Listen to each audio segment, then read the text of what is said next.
ایک شخص کے اپنی بیوی کے ساتھ بہت مسائل تھے اور وہ طلاق کے قریب تھے، خاص طور پر کیونکہ اس کے اہل اسے طلاق دینے پر زور دے رہے تھے۔ خدا نے اس کے مسائل حل کر دیے اور وہ دونوں صلح کر بیٹھے۔ ایک دن میں نے اس سے پوچھا، تم نے اسے واپس لیا کیونکہ تم اس سے محبت کرتے ہو؟ اس نے جواب دیا، مجھے معلوم نہیں کہ میں اس سے محبت کرتا ہوں یا نہیں، لیکن وہ ایک اچھی عورت ہے۔ تصور کریں وہ سلاد میں بہت زیادہ دھنیا ڈالتی ہے، حالانکہ اسے پسند نہیں، مگر وہ جانتی ہے کہ میں اسے پسند کرتا ہوں۔ پہلے تو میں نے اس کے الفاظ کو مذاق سمجھا، پھر میں نے جانا کہ یہ انسان ایک اعلیٰ درجے کی بلوغت پر پہنچ چکا ہے۔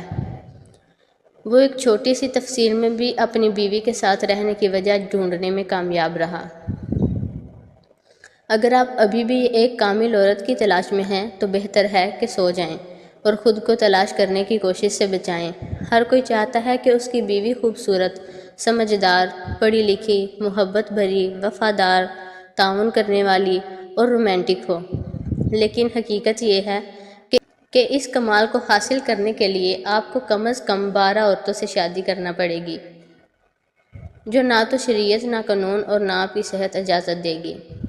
آپ کی رومانٹک بیوی شاید فضول ہو سکتی ہے، سمجھدار ہو سکتی ہے، مگر غسیلی، محبت بھری ہو سکتی ہے، مگر جھگڑالو، خوش مزاج ہو سکتی ہے، مگر بہت باتونی اور ذہین ہو سکتی ہے، مگر باورچی خانے کی شوقین نہیں۔ کامل اور مکمل بیوی جنت میں ہوگی انشاءاللہ۔ خدا ہم سب کو عطا فرمائے۔ اپنی بیوی کی وہ خوبیاں لیں جو آپ کو پسند ہیں اور خدا کا شکر کریں اور باقی کے ساتھ گزارا کریں۔ یاد رکھیں کہ آپ کی شریک حیات میں بہت سی خوبیاں ہو سکتی ہیں جو آپ نے کبھی نہیں دیکھی ہوں گی۔ کیوں نہیں دیکھی؟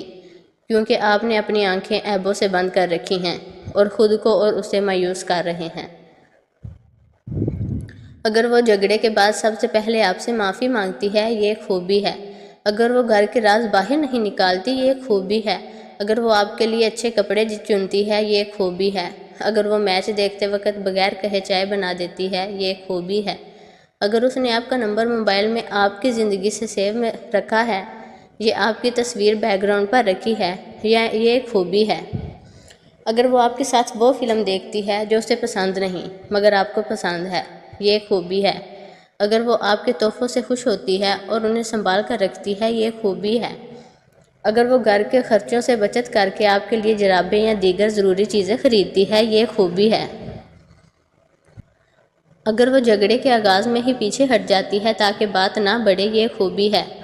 اگر وہ اپنے والدین سے آپ کی شکایت نہیں کرتی جب آپ دونوں ناراض ہوتے ہیں، یہ ایک خوبی ہے۔ خدا ہی کامل ہے اور تعلقات برداشت اور غفلت کے ساتھ چلتے ہیں، نہ کہ غلطیوں کی تلاش کے ساتھ۔ جو کسی کو محبت کرنا چاہتا ہے، اسے محبت کرنے کے لیے ہزاروں وجوہات مل جائیں گی، اور جو نفرت کرنا چاہتا ہے، ایک وجہ ہی کافی ہے، اور ہم میں سے کوئی بھی غلطیوں سے پاک نہیں۔